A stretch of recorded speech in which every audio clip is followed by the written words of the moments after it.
مرحبا بكم مجددا مشاهدينا الكرام أينما كنتم في برنامجكم قوارير في فضائية السلام. مرحبا بكم في هذا العدد الجديد وحلقة جديدة مع موضوع استثار كثيرا مؤخرا في الوسط العربي والغربي بالخصوص حول المرأة والرجل ومطالبته بالمساواة.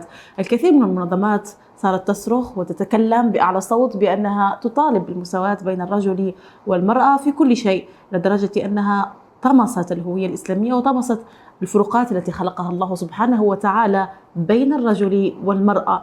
فما الحكاية وما القصة وما هو سبب هذه المطالبات؟ والعديد من الأسئلة سوف نجيب عنها في حلقة اليوم مع الأستاذة خديجة برهان، مستشارة أسرية ولايف كوتش في الحياة. مرحبا بك أستاذة خديجة معنا مجددا في هذا العدد. أهلا فيك أستاذة نورة، حياكم الله جميعا أنت ومشاهدين في برنامجك قوارير. بارك الله فيك. أستاذة خديجة، ما هو الفرق ما بين المرأة والرجل في الإسلام كبداية؟ الفروق بسم الله الرحمن الرحيم، الحمد لله رب العالمين. الفرق بين المرأة والرجل في الإسلام في الحقيقة هي في أدوارهم التي يقومون بها، في الأدوار التي يمارسونها في حياتهم. هذه هي الفروق الأساسية، لكنهم أمام الله سبحانه وتعالى وأمام ميزان الشرع هما كلاهما سواسية، لأنهما يخضعان للأوامر والنواهي التي أمر الله سبحانه وتعالى بها أو الضوابط الشرعية التي أمره. فدور المرأة يختلف عن دور الرجل بناء وهذا الاختلاف يأتي من خلال اختلاف بنيتهم الجسمية والنفسية واستعدادهم والمهمات التي سوف يقومان بها. فهذا الاختلاف كبير جدا وواضح جدا، وهذا هو الأمر الذي يميز الرجل والمرأة كدور فقط. أما في الشرع فهما سواسية أمام الله سبحانه وتعالى في أمام التكاليف الشرعية، أمام الأوامر والنواهي، فهما يعني في ميزان واحد أمام الله سبحانه وتعالى. وما هي هذه الفروق الجسدية التي تحدثت عنها؟ إذا ممكن تشرح لنا أكثر حولها. هل هناك فروق جسدية ما بين المرأة والرجل؟ المرأة أساسا دورها في الحياة أن تكون أم وربة منزل وزوجة، فبالتالي هذه الأمومة تستلزم أن تكون في بناء جسدي مختلف تماما، يعني مهيأ للقيام بدورها في الحمل والولادة والإرضاع وغير ذلك والرعاية، وليس جسديا فقط، نفسيا أيضا دورها هذا يستلزمها أن تكون عندها الكثير من الصبر والكثير من العاطفة والتعاطف والحنان من أجل القيام بهذا الدور العظيم الذي لا ينتهي إلا يعني أنه الدور ممتد أساسا يعني. وأن تكون زوجة أيضا يستلزم منها أن تكون بناء نفسي وجسدي وعاطفي مختلف تماما. الرجل دوره في الحياة أن يقوم بالسعي لطلب الرزق وبذل الجهد لحماية عائلته ورعايتهم. هذا الدور لا يمارسه الرجل داخل البيت، إنما يمارسه خارج البيت. إذا خارج البيت مليء بالضغوطات النفسية والجسدية والعاطفية، فبالتالي يجب أن يكون الرجل بنية الرجل الجسدية أن تكون قوية، تستطيع أن تتحمل هذه الأعمال الشاقة أو الأعباء التي سوف يتحملها، وأن تكون بنيته النفسية أيضا قوية حتى يستطيع أن يتحمل الضغوط النفسية التي قد تعرض عليه في الخارج، وأيضا أن يكون ذهنيا حاضرا وذو قوة حتى يستطيع أن يتعامل أيضا مع الضغوط العقلية خارج المنزل. فالرجل يعني إذا شبهناه أنه مقاتل، فالمقاتل دائما أسلحته مختلفة تماما، والمرأة راعية داخل البيت فأسلحتها يجب أن تكون مختلفة وتتناسب مع حالتها الجسمانية المختلفة. وهذا واضح من خلال رؤية الرجل كرجل، يعني جسمه قوي وعضلاته مفتولة ويستطيع أن يتحمل الضغوط النفسية والبدنية والجسدية وكل ذلك، والمرأة ذات بنية ضعيفة وناعمة وسلسة وهينة حتى تستطيع أن تقوم بدورها داخل المنزل مع الزوج والولد والعائلة أيضا. صحيح. والإسلام هو دين للمساواة أم دين عدل؟ الإسلام دين عدل وليس مساواة، دين عدل بين الرجل والمرأة. المساواة معناها أن يكون الشيئين اللذين أتحدث عنهما متساويين قلبا وقالبا، والرجل والمرأة مختلفين تماما، فلا يناسب أبدا أن يكونوا متساويين. إنما الإسلام دين عدل يعدل في تعامله مع الرجل والمرأة حسب دورهم، وأيضا يعدل من خلال الأحكام الشرعية التي تطبق عليهم. هناك الكثير حاليا نستمع إلى مثلا منظمات وغيرها تطالب بالمساواة. ما هي المساواة أصلا؟ ما المقصود بها؟ أولا دعينا نتحدث عن هذه المنظمات. هل هذه المنظمات إسلامية أو أنها تسمى بأسماء إسلامية؟ أساسا المنظمات هذه دعوتها هي تقوم على طلب المساواة، وهناك أهداف وراء هذه المطالبات الشديدة. أول شيء هذه المنظمات غير إسلامية، وهذه الأفكار أيضا أفكار غربية غير إسلامية، وهي لها أهداف تهدف بها من خلال انطلاقها في مسألة المساواة. والمساواة التي يريدونها هي خروج المرأة من البيت ومساواة الرجل في العمل فقط، في بذل الجهد، وليس حتى في الأجور. يعني حتى ممارسة المساواة كما هم يدعون ليست الأجور متساوية بين الرجل والمرأة، إنما الأعمال التي تقوم بها المرأة هي نفسها التي يقوم بها الرجل، لكن أجر الرجل مثلا هو أعلى بكثير من أجر المرأة. فإذا هذه المساواة التي يطالبون بها هي من أجل إخراج المرأة لتنشيط الحركة الصناعية والحركة الإنتاج في المجتمع فقط، وهذا يصب أيضا في ناحية الأفكار الرأسمالية أساسا. صحيح. وما هو أصلا يعني مفهوم المساواة التي ليس يطالبون بها عموما؟ يعني هي إذا جينا احنا في مفهوم الإسلام ليس هناك مساواة. فكرة المساواة غير موجودة في الإسلام. فكرة أن كلكم راع وكلكم مسؤول عن رعيته. فحدد الإسلام المرأة راعية في بيت زوجها مسؤول عن رعيتها، والرجل راع بهذه الكيفية. إذا هذا المفهوم هو مفهوم دخيل علينا نحن. فالمطالبة به الآن هو مطالبة من خلال الأفكار الغربية التي ليست في موروثنا الإسلامي ولا في ديننا الإسلامي ولا في هويتنا الإسلامية، غير موجودة يعني. فإذا المفهوم أصبح يعني ليس له ضابط. حتى عندما ترين أنت في المجتمع من يقول المساواة ولا يطالب بالمساواة، دعينا نأخذ هذا الموضوع بمعناه الواسع. في أي مجال سوف يكون المساواة، وما معنى المساواة، وكيف سوف تتحقق المساواة، وكيف سوف أعرف أنني أسير في خط المساواة الصحيح الذي تحفظ به حقوقي. ليس هناك جواب على هذا الأمر، إنما هو شعار يرفع وتسير خلفه النساء أو الرجال في هذه الأمور، والمستفيد هو صاحب رأس المال أو الرجل. دعينا نقول في هذا الأمر المرأة متضررة أساسا من فكرة المساواة. صحيح. كيف ولماذا بدأت دعاوى المساواة؟ هي أساسا بدأت منذ فترة طويلة جدا، لكن لم تخرج إلى السطح بهذه المسميات إلا منذ فترة قريبة. يعني في السابق كان موجود هذه الفكرة، لكن لم تكن بهذه القوة بهذا الزخم الآن يعني. وكما قلنا هي أساسا الفكرة انطلقت من أجل إخراج المرأة المسلمة من البيت إلى الخارج، والهدف منه هدم كيان الأسرة المسلمة. المجتمع الإسلامي أو مجتمع المسلمين يقوم على الأسر، وهذه الأسر تقوم عليها النساء وليس الرجال. فإذا خرجت المرأة اليوم تهدم هذه الأسرة، فيصبح الجميع في الشارع. فبالتالي نستطيع أن نهدم المجتمع الإسلامي من خلال هذه الأفكار وهذه الدعاوى. هي الإشكالية أيضا أنه النساء تفهم المساواة، هي النساء هم الذين يطالبون بالمساواة مع الأسف الشديد يعني، وليس الرجل، لأن الرجل يرى أن مكانه أعلى شيء في المرأة. فإذا المساواة هذه هو طلب من الشخص الأضعف أن يكون بمساواة الشخص الغني. فقبلها إذا سبقها تبجيل وتعظيم لدور الرجل وتقليل وتهميش لدور المرأة، حتى عندما تأتي مثل هذه الدعوة يستطيع النساء هن أن يطالبن بها وأن يقاتلن للحصول عليها وتحقيقها في واقع الحياة. صحيح. تاريخيا بدأت المساواة في القديم في الثمانينيات أو مفترض أو التسعينيات القرن.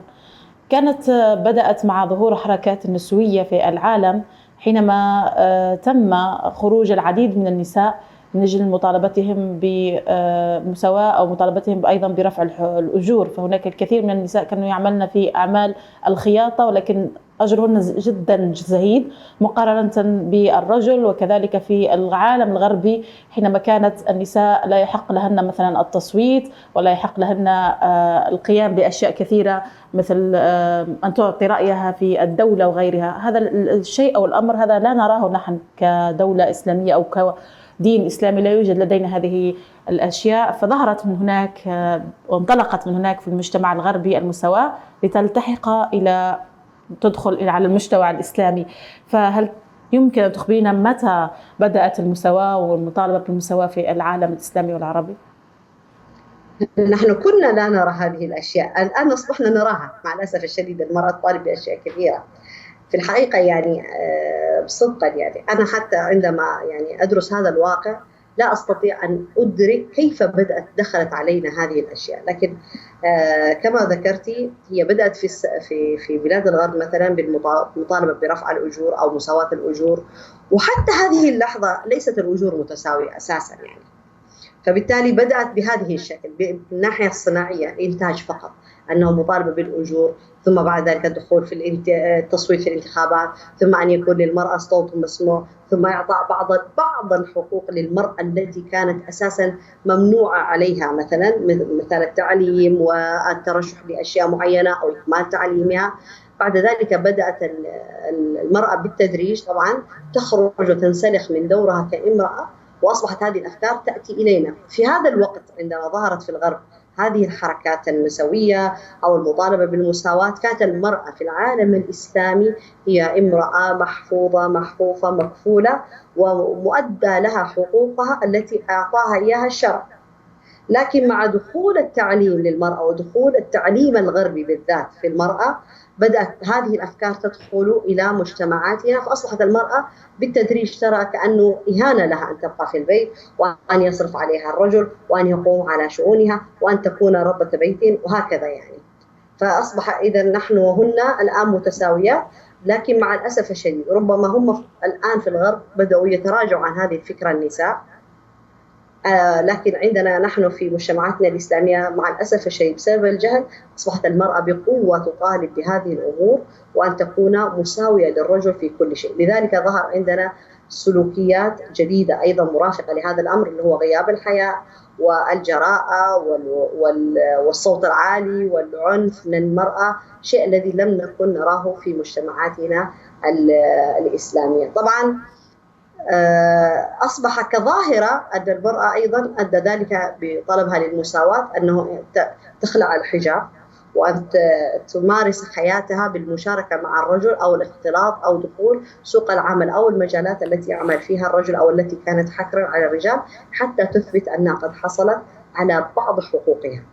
عندما نشاهد هذا الواقع هكذا نرى أن المرأة دائما تنظر لنفسها مع وجود هذه الدعاوى وهذه الحركات، ترى نفسها دائما أنها أقل ويجب أن تطالب أكثر وأكثر وأكثر بالمساواة. وطبعا يدفعها من الخلف أيضا المستفيد من هذه الدعوة وهم الغرب الكافر. صحيح.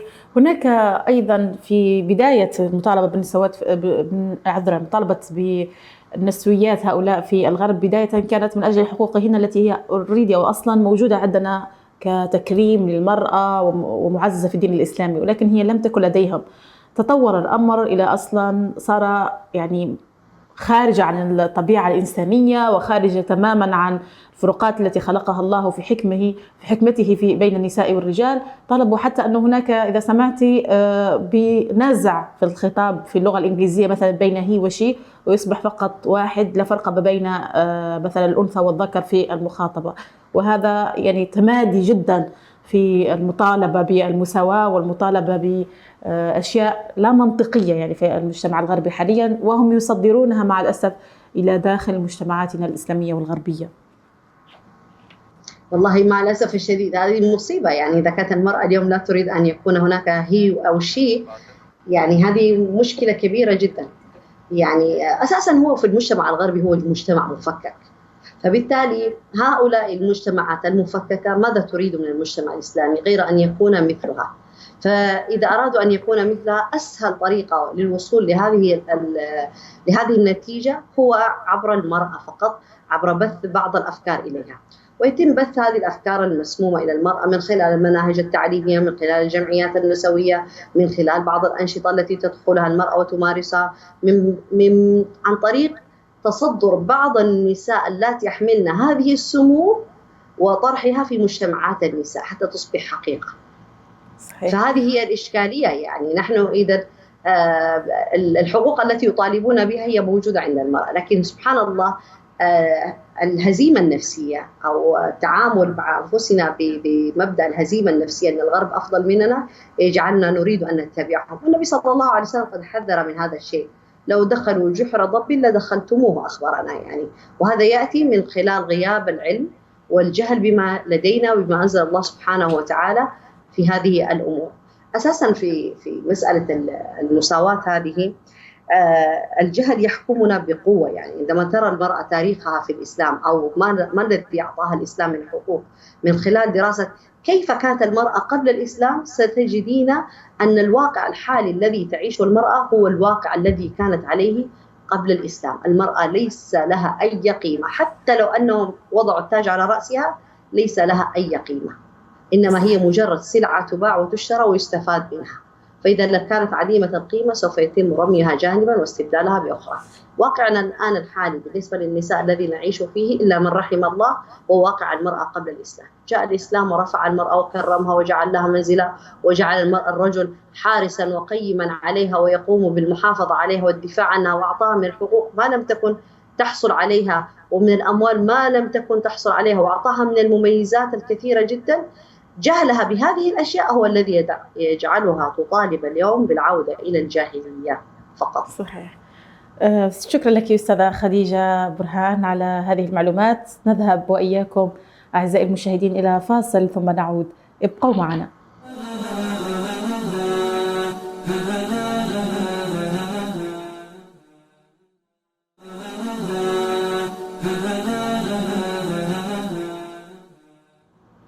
مرحبا بكم مجددا مشاهدينا الكرام في برنامجكم قوارير. عدنا وإياكم بعد الفاصل لنواصل نقاشنا الشيق حول المساواة ومطالبة بالمساواة بين الرجل والمرأة.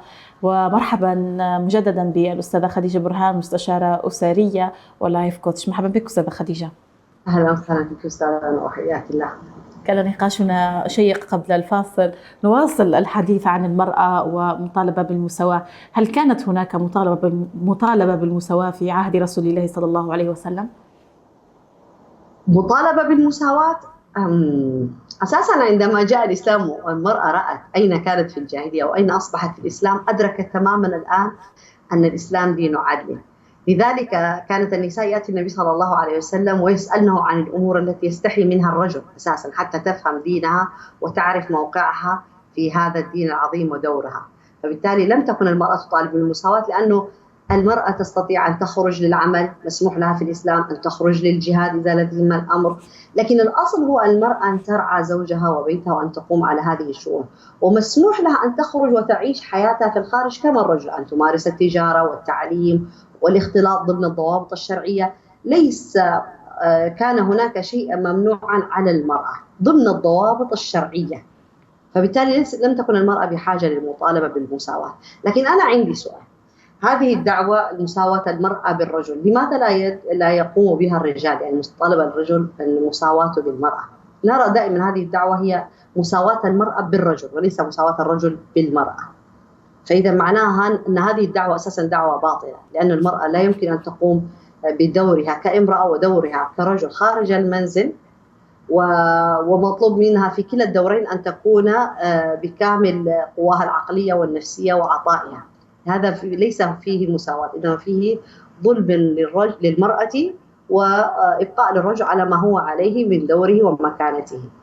فبالتالي إذا نعود إلى نفس السؤال، سياق السؤال، الإسلام عندما جاء أعطى المرأة كامل الحقوق مع المحافظة على حقها الأساسي كامرأة أو كعرض يجب أن يصان.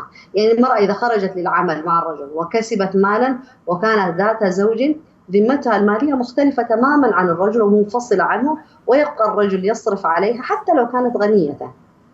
فبالتالي هنا تكريم. لذلك المرأة لم تكن بحاجة إلى أن تطالب بالمساواة، بل بالعكس كان الرجل مأمورا مع كل هذه الظروف أن يبقى الرجل الحامي لها والراعي لها.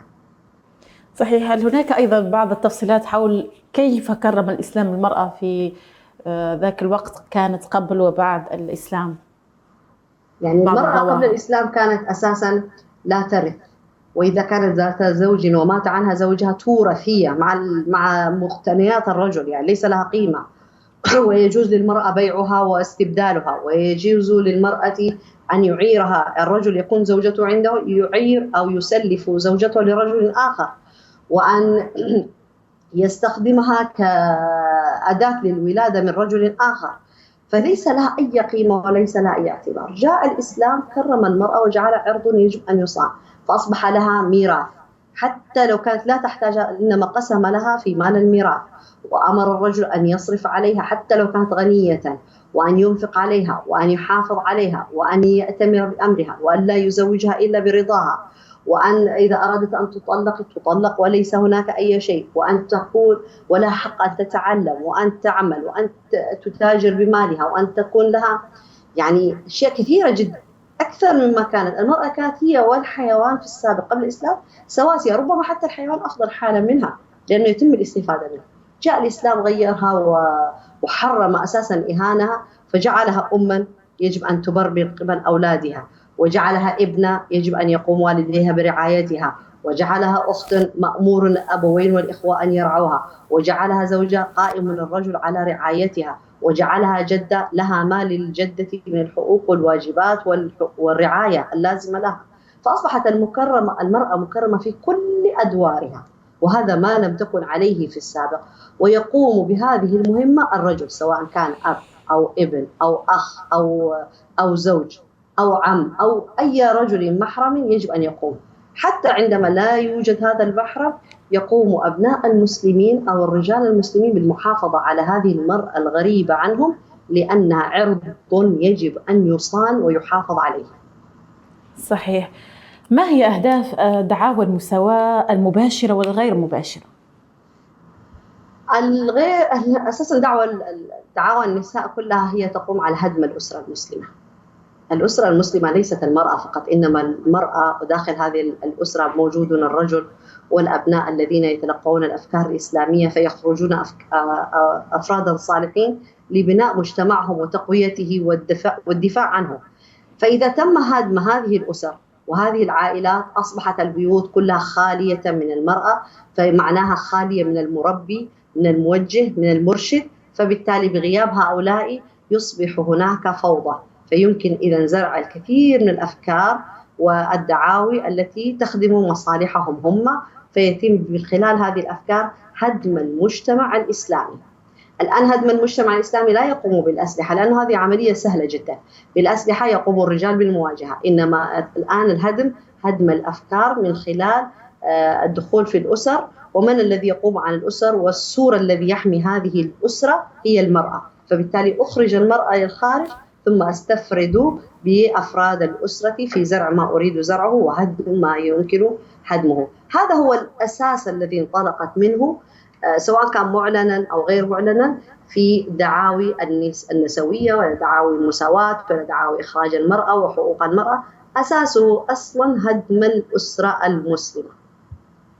وكيف أثرت مطالبات بالمساواة في مجتمعاتنا في الوقت الراهن؟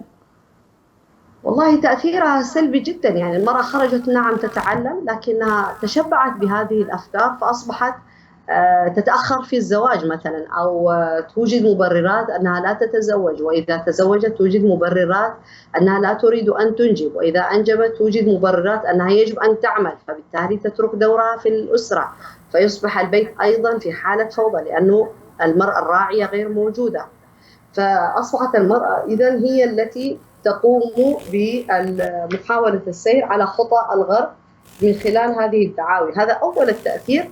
وأيضا تأثر الرجل المسلم بهذه الأشياء بسبب الجهل طبعا، فأصبح يرى أنه من حق المرأة أن تخرج أن تتعلم، لكن لم يعرف الضابط الشرعي في مسألة أن تخرج المرأة أن تتعلم. من حقها أن تخرج، في الإسلام يجب أن تخرج أن تتعلم، لكن إلى ما نوع العلم الذي يجب أن تأخذه، وكيف يجب أن تمارسه، وهل هذا يلغي دورها الأساسي؟ لا يعلمه الرجل هذه الأمور. فأصبح هذا يؤثر علينا نحن في مجتمعاتنا، في أسرنا داخل البيوت. صحيح. وهل هناك اختلاف في طبيعة البشرية للمرأة والرجل؟ هل هذا الاختلاف هو تكريم للمرأة؟ الاختلاف اختلاف الأدوار فقط، وليس تكريم أو تقليل، إنما حسب الدور الذي سوف يقوم به هناك اختلاف. دور المرأة كما قلنا يجب أن تحمل أو أن تلد أو أن ترعى، فهذه تتطلب بنية جسمية، بنية نفسية، بنية عقلية ذهنية حتى تستطيع أن تمارس دورها هذا. والرجل دوره قلنا أنه دفاعي أو خروج لطلب الرزق ومعاركة الحياة، فيستلزم إذن أن يكون ذا بنية جسدية ونفسية وعقلية وذهنية تتناسب مع الدور الذي يقوم به. فهنا ليس هنا تكريم أو تمييز أحد عن أحد، إنما كل واحد حسب دوره معه الأدوات التي تساعده للقيام بهذا الدور وهذا الأمر بالكيفية الصحيحة. ما هي الأمور التي تتسول فيها المرأة جراء سعيها إلى طلب المساواة؟ ما هي الأمور التي تتساوى فيها المرأة جراء سعيها وراء المساواة؟ ما فهمت السؤال، معلش. حينما تطالب كثيرا بالمساواة إلى أين سوف تصل؟ وما هي الأمور التي سوف تصل إليها؟ والله المرأة من كثر المطالبة الآن أصبحت منهكة، لأنه خرجت إلى العمل وتركت المنزل، ومطلوب منها أن تكون أما، وأن تكون زوجة، وأن تكون ابنة، وأن تكون موظفة، وأن تكون طالبة متميزة. فأصبح هذا جهد إضافي، وهي لا تعرف متى يجب أن تتوقف وكيف يجب أن تتوقف وكيف تعود إلى دورها، لأنه ترى أنها قد كسبت كثيرا وعودتها الآن إلى الخلف سوف تخسر، فهي لا تعرف متى يجب أن تتوقف. فلم تستفيد المرأة شيئا غير الضغوط النفسية وخروجها عن طورها الأنثوي الرقيق إلى أن تصبح عندها بسبب هذه الضغوط عنف أكثر يعني، وقلة في العطاء في الجانب الاجتماعي أو جانب الحنان والرعاية للآخرين. فالمرأة مسكينة في هذا الأمر الذي دخلت فيه ولم تعرف ما الذي ينتهي إليه هذا الأمر. أستاذة خديجة، ما هي موانع المساواة بين الرجل والمرأة؟ لماذا لا يجب أن يكون هناك مساواة بل يجب أن يكون هناك عدل؟ نحن إذا قلنا أو تحدثنا عن طريق فكرة الإسلام، في الإسلام هناك عدل وليس هناك مساواة. المساواة هي في الأحكام الشرعية: من عمل صالحا من ذكر أو أنثى فلنحيينه حياة طيبة. يعني أمام الأحكام الشرعية، أمام التكاليف الشرعية، الرجل والمرأة سواسية فقط. فالمرأة مطلوب منها الصلاة، مطلوب من الرجل الصلاة، مطلوب من الرجل التخلق بالأخلاق الحسنة، مطلوب من المرأة نفس الشيء. وثوابهم أمام الله سبحانه وتعالى متساويين، حسب التميز هو حسب الصدق فقط، أو التراجع في هذا الأمر يكون هو الشخص هو الذي قرر أن يتراجع فيه. فبالتالي هنا هو مسار المساواة الصحيح في الإسلام، أمام التكاليف الشرعية فقط.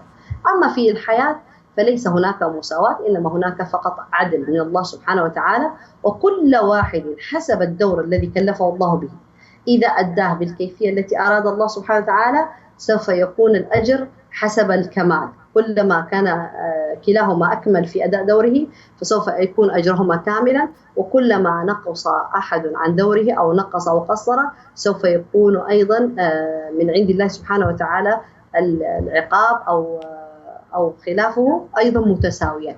فهنا هما فقط المساواة الحقيقية أمام التكاليف الشرعية وليس في أدوارهم في الحياة. صحيح. شكرا لك أستاذة خديجة برهان.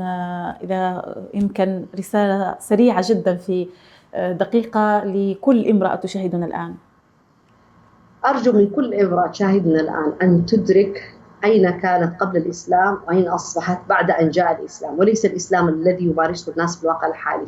معرفة المرأة كيف كانت في الجاهلية وعندما جاء الإسلام ما الذي أعطاها، يعطيها تصور حقيقي لما هي عليه الآن. اليوم إذا أردت المرأة أن تعرف واقعها أين هو، يجب أن تدرس كيف كانت قبل الإسلام وبعد أن جاء الإسلام، حتى تعرف الآن أنها تعيش الجاهلية لكن بصورة عصرية.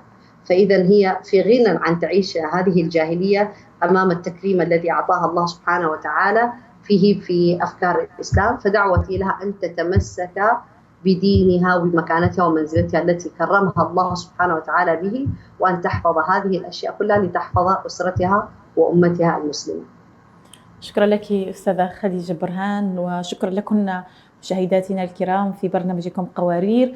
إن شاء الله يا رب نعود إلى فطرتنا ونذهب إلى ديننا أكثر ونتفقه فيه لنعرف كيف كرم الإسلام المرأة حقا، وأننا لا نحتاج إلى أي دعاوى من المجتمع الغربي في مطالبة بالمساواة، لأننا لدينا كتاب حفظ حقوقنا ورفع قدرنا وكرمنا. شكرا لك أستاذة خديجة برهان، شكرا لكم مجددا. نلتقي وإياكم في عدد جديد. إلى اللقاء.